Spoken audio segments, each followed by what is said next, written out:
मेरे लिए भारतीय जनता पार्टी और कमल का फूल बहुत महत्वपूर्ण है और वो मेरी माँ है। वो समाज के बंधु हो सकते हैं लेकिन मैं माँ के साथ में रहूंगा। नहीं, चंद्रभान सिंह जी तो सहयोगी के रूप में आए थे, लेकिन चुनाव प्रबंधन का मैं स्वयं भी देख रहा था, नारायण सिंह देवल साहब भी देख रहे थे, वासुदेव जी देवनानी और मदन जी दिलावर, हम चारों उसको देख रहे थे।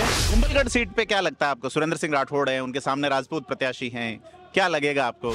और सुरेंद्र सिंह जी का जो जुड़ाव है आम जनता से और नीचे के ग्रास रूट से उनके पकड़ है, इसलिए उनको हराना कांग्रेस के लिए बहुत मुश्किल है। बीजेपी का मैनिफेस्टो आया है, कुछ बड़ी घोषणाएं नजर नहीं आई। 450 कर देंगे 500 वाले सिलेंडर का, 12,000 कर देंगे, डबल कर देंगे आय, कब करेंगे? या उसके अलावा एक ईआरसीपी को लेके वादा किया गया एक बार फिर से। राजस्थान के विधानसभा चुनाव में कई सारी हॉट सीट हैं। इनमें से एक हॉट सीट है नाथद्वारा, जहां विधानसभा के अध्यक्ष सीपी जोशी हैं और उनके सामने हैं मेवाड़ के पूर्व राज परिवार के राजकुमार विश्वराज सिंह। जी हां, हमारे साथ आज हैं वीरेंद्र सिंह चौहान, जो कि राजसमंद जिले के प्रभारी हैं। कैसा परफॉर्मेंस रहेगा वहां बीजेपी का? 4 सीटें हैं, चारों सीटें हम जीत रहे हैं। दूसरा, आपने नाथद्वारा का जो जिक्र किया, मेवाड़ की जो भूमि है वो मेवाड़ परिवार, राज परिवार से हमेशा जुड़ी रही है और महाराणा प्रताप का जो बड़ा जो व्यक्तित्व रहा और उस परिवार ने जितना देश के लिए किया, देश के स्वाभिमान के लिए, और नाथद्वारा की जनता ने मन बनाया कि हमको एक अवसर मिला है उसका ऋण उतारने का, इसलिए वो वोटों के रूप में जनता महाराणा प्रताप के परिवार का, जो राज परिवार का जो कृतज्ञ है, वो कृतज्ञता महेंद्र सिंह मेवाड़ चुनाव लड़े थे 1996 में या 91 में शायद, जहां तक मुझे याद है, तो जीत नहीं पाए थे वो, इनके पिताजी। भारतीय जनता पार्टी से उन्होंने चुनाव लड़ा था और भारी वोटों से जीते थे जी, रिकॉर्ड वोटों से जीते थे। बिल्कुल 89 में लड़ा था। फिर कांग्रेस चले गए थे वो। कांग्रेस में जब गए तो उनके उस वक्त की क्या परिस्थिति रही, लेकिन अब नाथद्वारा की जो जमीन है, भूमि है, जहाँ मेवाड़ की हल्दी घाटी और जो पूरा दिवैर का क्षेत्र है, उनकी वजह से, महाराज कुंवर विश्वराज सिंह जी की वजह से हमारी 28 सीटों में प्रभाव आया और उनकी वजह से दूसरी जो आसपास के जो क्षेत्र की सीटें वो भी मजबूत स्थिति में हुई और निश्चित रूप से मेवाड़ की 28 में से हम 20 से ज्यादा जीत रहे हैं। राजसमंद जो सीट है, दीप्ति किरण माहेश्वरी वहां से लड़ रही है, सामने राजपूत प्रत्याशी हैं। कितना सॉफ्ट कॉर्नर रखते हैं आप? मेरे लिए भारतीय जनता पार्टी और कमल का फूल बहुत महत्वपूर्ण है और वो मेरी माँ है। वो समाज के बंधु हो सकते हैं लेकिन मैं माँ के साथ में रहूंगा। दीप्ति किरण माहेश्वरी का क्या रहेगा इस बार? पिछली बार चंद्रभान सिंह आक्या ने उनकी बहुत मदद की थी उपचुनाव में, इस बार चंद्रभान सिंह आक्या बागी होकर लड़ रहे हैं चित्तौड़गढ़ से।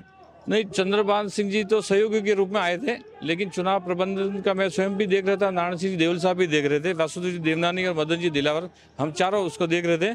और दीप्ति माहेश्वरी ने जीतने के बाद में जो जनता से जो जुड़ा रखा, विकास से वो जुड़ी, आम जनता और युवाओं के अंदर जो उसकी जो प्रतिष्ठा और जो प्रसिद्धि है वो वोटों के रूप में इस बार भी आएगी। और राजसमंद की जनता ने मन बनाया हुआ है हमारी चारों सीटें जीतने का।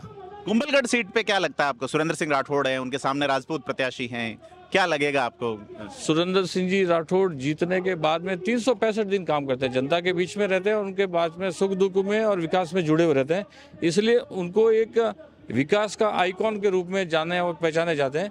और सुरेंद्र सिंह जी का जो जुड़ाव है आम जनता से और नीचे के ग्रास रूट से उनके पकड़ है, इसलिए उनको हराना कांग्रेस के लिए बहुत मुश्किल काम है। राजसमंद में एक और सीट है भीम, वहाँ एक ही नाम के कई प्रत्याशी है, सुदर्शन सिंह रावत नाम के भी प्रत्याशी है और आपके जो प्रत्याशी हैं उनके नाम के भी प्रत्याशी हैं।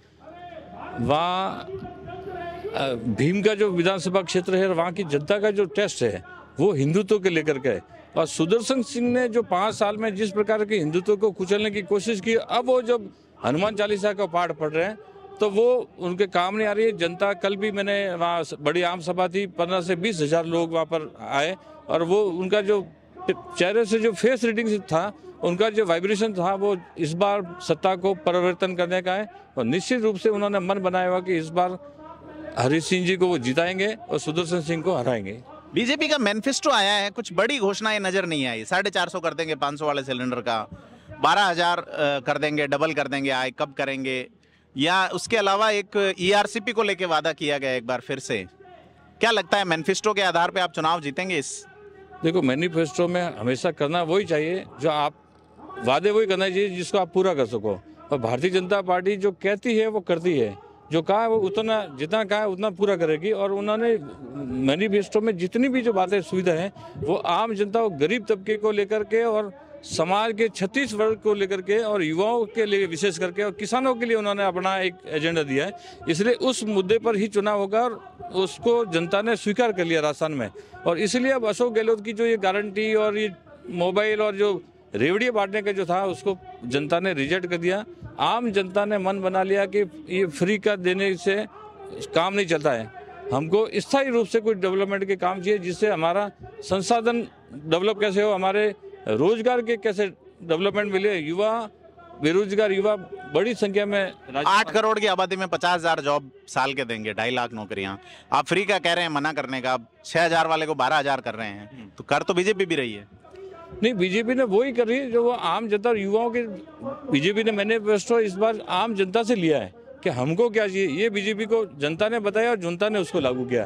बीजेपी ने मैनिफेस्टो थोपा नहीं है, सारी जो चीज आई है वो संकलन लिया है और उस संकलन के आधार पर वो मैनिफेस्टो बनाया। कांग्रेस की गारंटी के आगे आप इस मैनिफेस्टो को कहाँ देखते हैं? 7 गारंटियां, वो कह रहे हैं साहब हम तो कंपलसरी करेंगे, एक्ट लाएंगे।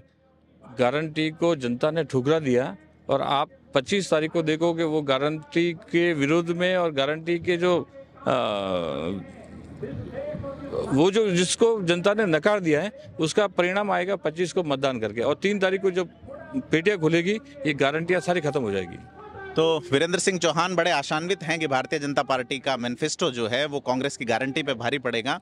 और खास करके राजसमंद जिले के प्रभारी हैं बीजेपी के, बड़े नेता हैं सिरोही जिले के, और इनसे बात की तो इनका ये कहना है कि सिरोही जिले की 4 सीटों पर वो प्रभावी है। लेकिन प्रभावी कौन होगा, कैसे होगा, ये जनता तय करेगी 25 तारीख को। और आपसे अपील करते हैं कि आप भी जहां भी हैं और अगर आपका वोट लगता है तो मतदान जरूर करें।